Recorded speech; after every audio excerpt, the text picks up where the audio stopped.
We are live in Dublin, Ireland. Can you believe it? Hi, everybody. I'm Jon Meterparel of the BC IMG Sports Network and BCEagles.com. Great to have you with us. Joined by my broadcast partner, Pete Cronan. Pete, can you believe it? The moment is finally here. It seemed a long time off when we got the first notice that they were going to schedule this ball game, and long time, and a long plane trip, I might add. I'd like to say a long cab ride for a football game, but I hope it's worth it on Saturday. Oh, it's going to be well worth it. This is the only guy, folks, on the plane who did not sleep. I'm not sure they give you like a free meal or a free voucher for that, but you deserve something. Did you hydrate? I get a headache out of it, I'll tell you that. Then the power nap, I almost didn't get out of wake up from. But no, I did hydrate, and I'm sticking to the discipline of staying on the away from the adult beverages for the moment. Yeah, that will last about as long as it took me to say this last sentence. Since the Guinness factory is, I don't know, 20 miles away. But the question is, what will the adjustment be like for the players coming here? We've likened it to a bowl game. Steve Adazio doesn't want to hear anything about that. Well, they've done a lot of research with other schools who have come over here. They've gone several years now. They've had games here in Ireland, so they've researched with those schools, gone to NFL teams. A lot of NFL teams have played here and have had to deal with the same issues. And there's several critical issues here. Number one is time. The 5-hour difference, I mean, your clock is really screwed up, and you're not here long enough to really acclimate. So how do you deal with that?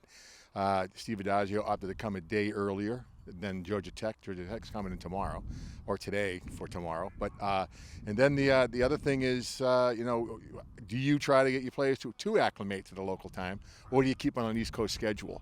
Then, of course, jet lag. While they're out here practicing right now, the purpose is to sweat it out, kind of reset your clock, get back on a routine, get back on a cycle, so that when you wake up Saturday morning, it'll be 7:30 kickoff, I believe, on Saturday morning, 12:30 back in the States, but it's not 7:30 to these kids, it'll be 12:30. So, I mean, it's a lot to it. And having played in different time zones, myself, having played in the West Coast and then on the East Coast, coming from the West Coast, there's a legitimate issue around acclimating to the local time. So, taking a lot of steps, and I'm sure there's a lot more to it, but Boston College did their research and trying to take advantage of what they learned. A lot of subplots for the opener. A fascinating one, how the BC defense, which was so vaunted last year, led the nation in yards allowed per game at 254. They're going against an offense which is very quirky with the triple option. They led the ACC in rushing last year, but they considered it a down year. They were 3-9. They weren't consistent. How does BC play the chess game on defense? It's a wishbone. They call it a power spread. There's all sorts of names for it.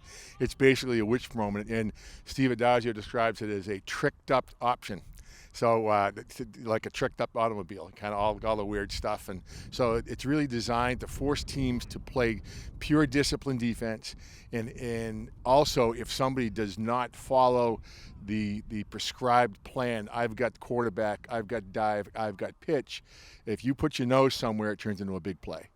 Put your nose somewhere where it shouldn't be. So that's what it's designed to do. The good news, the bad news, it's a very difficult offense to prepare for. It requires a great deal of discipline. It slows teams down. It's very difficult to blitz against. And we have not seen this year's version of Boston College football as yet. Not quite sure they're going to be as blitz happy as they were last year, but it's a component. But this offense, if you blitz this offense, you can get yourself into real trouble. On the other hand, it's take away the dive, take away the quarterback, take away the pitch. It's kind of very, very systematic. And BC's the good news is they've been practicing this defense from a mental perspective since January of this year. What do you expect to see from the BC offense? We have two experienced quarterbacks this year in Patrick Doles and Darius Wade, a stable of running backs. Receivers look much improved. It has to be better than last year. Keep in mind, Boston College lost 5 games by 3 points or less last year. And it was Murphy's Law. If it could go wrong, it did go wrong. And it was just remarkable. Was there another way they could lose a football game? And if just improving on those quirky circumstances from last year, Boston College is going to be better. Now, there were some areas that needed focus. starting from the outside in. Wide receiver was not really a non-factor last year, but they've made a couple of personnel adjustments to try to get some speed at wide receiver. They got some maturity out there now.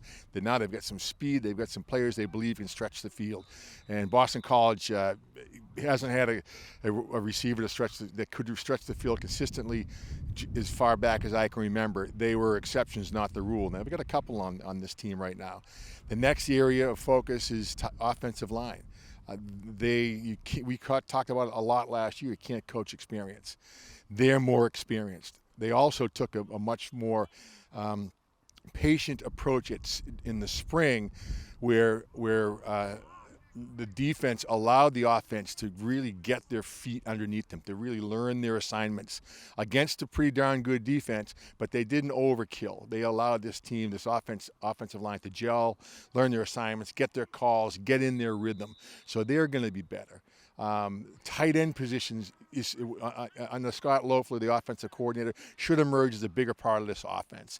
Now, whatever happened to tight end you? Well, maybe this is a prelude to it reoccurring here. Who knows? And none of those positions matter if you don't have the quarterback solution. And Steve Adazio took some steps in the offseason to address that. Brought in a fifth-year senior, and Patrick Tolles, and he, with all of his experience, he's a guy that brings a little something different to the table.